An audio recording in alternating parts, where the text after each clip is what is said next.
The story of life in Madagascar is a constant conversation with the land. It is a dialogue spoken not in words, but in the ancient language of seasons, in the promise of the first rains, the texture of the soil, the anxiety of a prolonged drought, and the destructive fury of a cyclone. The land is the first provider, the keeper of ancestors, and the silent witness to every life lived upon it. It is the Tanindra Zana, the earth of the forefathers, a sacred inheritance that is both a gift and a profound responsibility. For generations, the Malagasi people have been fluent in this language. It is a knowledge held in the hands of a farmer who reads the clouds and knows when to plant. It is understood by the fisherman who listens to the rhythm of the sea to know where the catch will be. It is practiced by the elder in the village who knows which leaves and roots hold the power to heal. This is not folklore. It is a practical, essential manual for survival, passed down through time. But now, the conversation is changing. The land's replies are becoming harder to predict. The rains come too late or too violently. The seasons shift. The soil, tired from centuries of use, gives less than it once did. In a world of changing climate and growing needs, the people of Madagascar are trying to navigate a dialogue where the other speaker has begun to change the rules. How do you survive when the conversation you have known your entire life begins to lose its meaning? An ordinary morning in Madagascar is a quiet symphony of purpose. In a highland village, a mother's hands skillfully braid her daughter's hair before school. The rhythmic thump of a pestle against a mortar echoes as rice is pounded into flour. In a coastal town, a fisherman inspects his nets, his gaze fixed on the horizon, reading the weather in the clouds and the texture of the water. In the markets, the day's first negotiations begin. Voices are low, conversations are measured. Farmers who traveled through the pre-dawn darkness unload their produce: cassava, sweet potatoes, and leafy greens. In the cities, shopkeepers roll up the metal shutters of their storefronts. The air fills with the scent of brewing coffee, charcoal fires, and fresh bread. This is an island of farmers, fishermen, traders, teachers, and artisans. It is a nation waking up, not to a single rhythm, but to millions of individual lives, each with its own hopes for the day ahead. As the morning unfolds, the shape of the day becomes clear, and it looks profoundly different, depending on where you are. In Antananarivo, it is a day defined by movement. A university student navigates the crowded streets to get to a lecture. A construction worker joins a team on a new building site, the sounds of their labor joining the city's chorus. Lunch is often a simple, quick meal from a street-side stall, a bowl of rice and beans or a meat-filled pastry, eaten before the afternoon's work begins. In a highland farming community, the day is measured by the sun's arc across the sky. Work in the fields is physically demanding, a cycle of planting, weeding, and tending to the crops that will feed the family for the year. Here, lunch is a welcome rest from the heat, a shared meal in the shade of a tree. The afternoon is for tending to the zebu cattle or taking a small surplus of vegetables to a local market. Along the coast, the day is timed to the tides. As the fishing boats return in the late afternoon, the beach becomes the center of the village economy. The catch is sorted, sold, and prepared for the evening meal. As dusk settles, the island draws inward. The sounds of the city's traffic give way to the chirping of insects in the countryside. The scent of wood smoke curls from kitchens as families gather, whether in a bustling city apartment or a quiet rural home. The evening is a time for family, for sharing a meal, and for the stories of the day. To live in Antananarivo, or Tana as it is known, is to live in a city of hills and horizons. It is Madagascar's economic, political, and educational heart, a magnet for people from all over the island. They come seeking what the capital offers: the promise of a job, a place at a university, access to better healthcare, or simply the chance for a different kind of life. The city is a place of constant energy. Its markets, like the famous Analakli, are sprawling ecosystems of commerce, where you can find everything from fresh produce and spices to electronics and clothing. The streets are a river of people and vehicles, with the white and green taxi-B minibuses forming the backbone of public transport.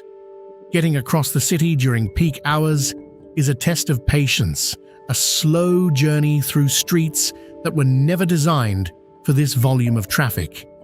But life in Tana comes with its own pressures. The cost of housing is high, and the infrastructure struggles to keep pace with the growing population. For many, the opportunity the city represents is balanced by the daily struggle of navigating its complexities. Yet it remains a city of aspiration, a place where the future of Madagascar is being shaped, one busy, complicated, and deeply human day at a time. To leave Antananarivo is to feel Madagascar breathe. The dense network of streets gives way to open landscapes. The roar of traffic is replaced by the sound of the wind moving through the rice fields. Here, in the vast rural heart of the island, the experience of daily life changes completely. Villages are often clustered together, communities where everyone knows each other's family history. Life is quieter, more intimately connected to the land and the seasons. There are no supermarkets. Food comes from the family's own garden or the small local market. A trip to the nearest large town for supplies or to see a doctor is not a simple errand, but a significant event that can take up much of the day.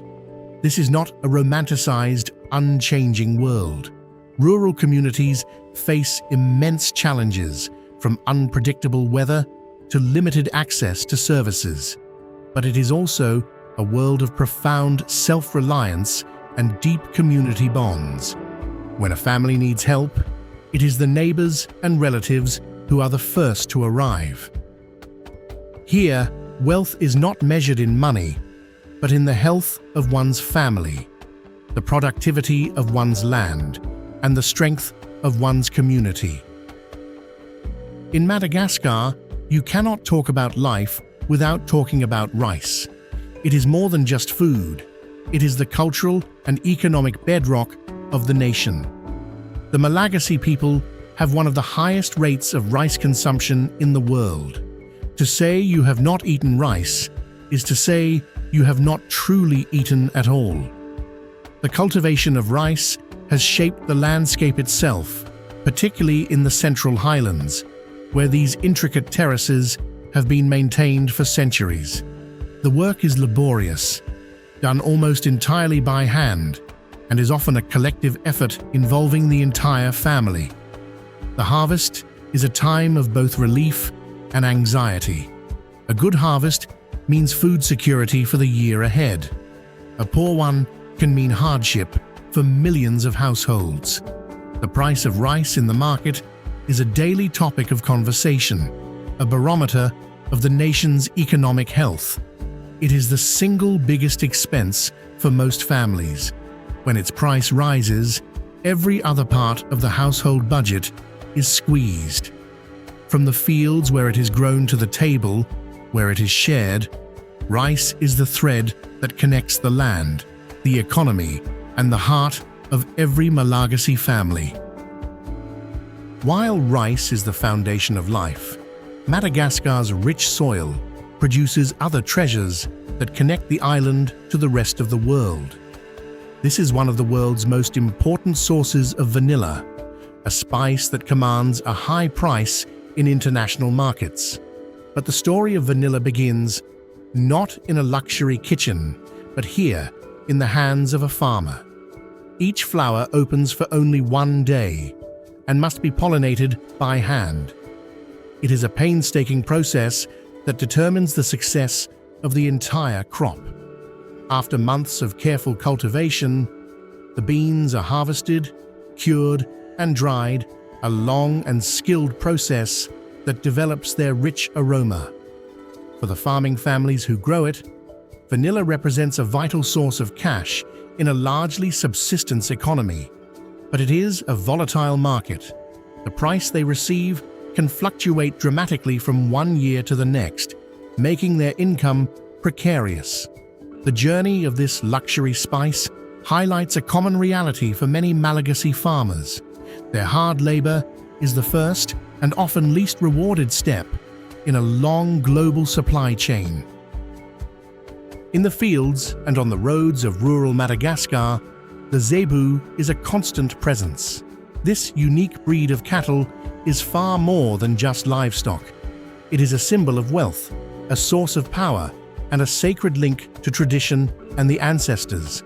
For a farming family, owning zebu is a form of insurance. They provide muscle to plow the fields and transport goods. They can be sold in times of need to pay for school fees or medical emergencies. The number of zebu a person owns is a public statement of their status and success. At a market, the sale of a single animal can represent a huge financial transaction, the culmination of years of work. Zebu are also central to the spiritual life of many Malagasi communities. They are a key part of important ceremonies, from weddings to funerals, acting as a bridge between the world of the living and the world of the ancestors. To understand the zebu is to understand a core part of the Malagasi worldview, where the practical, the financial, and the spiritual are deeply intertwined. Madagascar is an island defined by over 5,000 kilometers of coastline.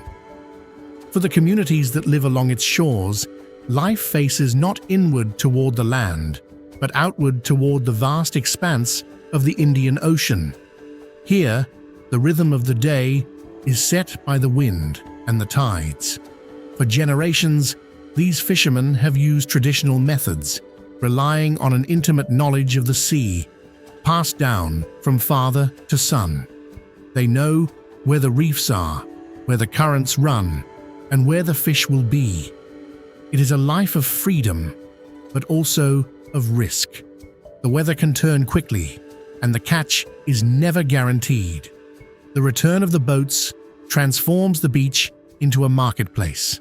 The day's catch, fish, octopus, crab, is the main source of both food and income for the entire village. The sea provides, but it also demands respect. Overfishing and the impacts of climate change are growing threats, making this traditional way of life more challenging than ever. For these communities, the health of the ocean is the health of their future. To speak of life in Madagascar is to speak of many different lives. This is the fourth largest island in the world, a place of immense diversity, and how a person lives is shaped dramatically by where they call home. In the cool central highlands, life revolves around the cultivation of rice, in a landscape of rolling hills and densely populated villages. In the humid tropical east, the land is cloaked in rainforest. Life here is shaped by abundant rain and the cultivation of crops like cloves, lychees, and coffee. In the drier west, the landscape opens up. Communities here depend on farming, fishing, and the iconic baobab trees that dominate the horizon. And in the far south, the land is often harsh and arid. For the pastoral communities who live here, life is a constant search for water and grazing land for their herds. From the highlands to the coast, from the rainforest to the spiny desert, Madagascar is not one island, but many worlds existing side by side. Earning a living in Madagascar requires resourcefulness and adaptability. While agriculture remains the largest employer, the ways people work are incredibly varied. In the cities, a formal economy of offices, banks, and factories exists alongside a vast and vibrant informal economy. It is this informal sector that provides a livelihood for the majority of urban residents. It is a world of small-scale entrepreneurs, of people who create their own work through trade, services, and craftsmanship. A single household might depend on several sources of income: a mother selling vegetables at the market, a father doing occasional construction work, and a son driving a motorcycle taxi.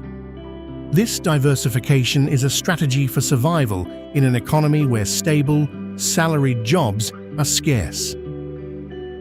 To understand life in Madagascar, it is essential to understand the relationship between what things cost and what people earn.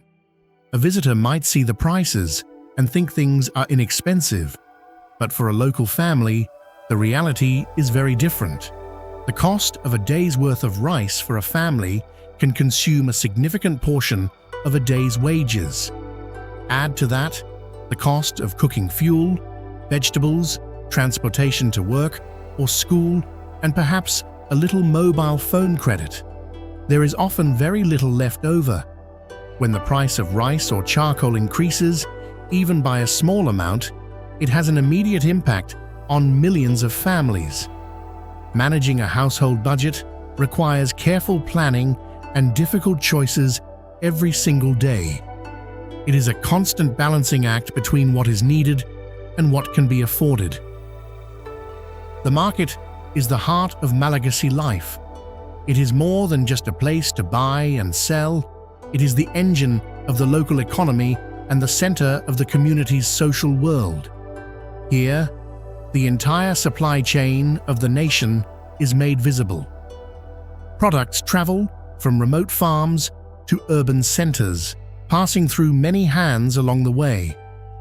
The market is where news is exchanged, friendships are maintained, and the pulse of the community can be felt. For the thousands of vendors who work here, the market stall is their family business, their primary source of income, and their connection to the wider world. The food of Madagascar is a reflection of its history and its land. It is not a cuisine of complex spices or elaborate techniques, but one that emphasizes the fresh, natural flavors of its ingredients. At the center of every meal is rice, always served in a generous portion. The accompaniment, known as laoka, changes depending on the region and what a family can afford. It might be a simple dish of beans or greens, or, on a special occasion, a stew made with zebu meat or chicken. In the cities, street food offers a rich variety of snacks, from savory samosas to sweet rice cakes. But more important than what is on the plate is who is around the table. A shared meal is the focal point of family life, a time to reconnect after a day of work and school. It is in these simple daily rituals that the strength of the Malagasi family is reaffirmed. The family is the most important institution in Malagasi society, but the concept of family extends far beyond the nuclear unit of parents and children. It includes grandparents, aunts, uncles, cousins, and even distant relatives, all bound by a powerful sense of mutual obligation. This deep-rooted sense of solidarity is captured in the Malagasi concept of fihavanana. It is a word that is difficult to translate, but it encompasses ideas of kinship, friendship, and social harmony. It is the understanding that one's well-being is intrinsically linked to the well-being of the community. Fihavanana is not just an ideal, It is a practical code for survival, a social safety net woven from human relationships.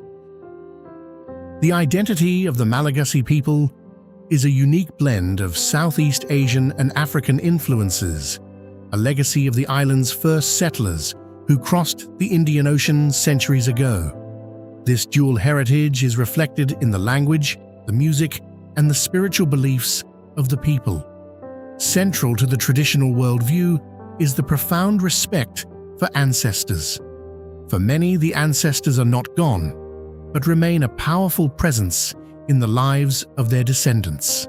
They are consulted for guidance, honored in ceremonies, and remembered as the source of the family's identity and its connection to the land. These beliefs coexist with Christianity, creating a spiritual landscape that is uniquely Malagasi. It is a culture where the past is not a foreign country, but a constant living part of the present. In Madagascar, the journey is often as significant as the destination. The taxi brousse, or bush taxi, is the workhorse of the nation, connecting cities, towns, and remote villages. To travel by taxi brousse is to experience Madagascar at ground level. The state of the roads is one of the biggest challenges of daily life. A distance that looks short on a map can take many hours or even days to travel. During the rainy season, roads can become impassable, cutting off entire communities. This has a huge impact on everything. It makes it harder for farmers to get their crops to market, for children to get to school, and for people to access healthcare in an emergency. The simple act of getting from one place to another requires time, patience, and a resilient spirit. For Malagasi children, the school day often begins with a long walk.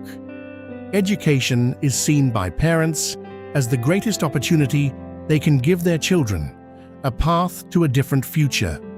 Despite the challenges, enrollment in primary school is high. However, access to quality education varies enormously between the cities and rural areas. Rural schools often lack basic resources, and families can struggle to afford the costs of uniforms, books, and school supplies. For many children, their education will end after primary school, as they are needed to help with work on the family farm.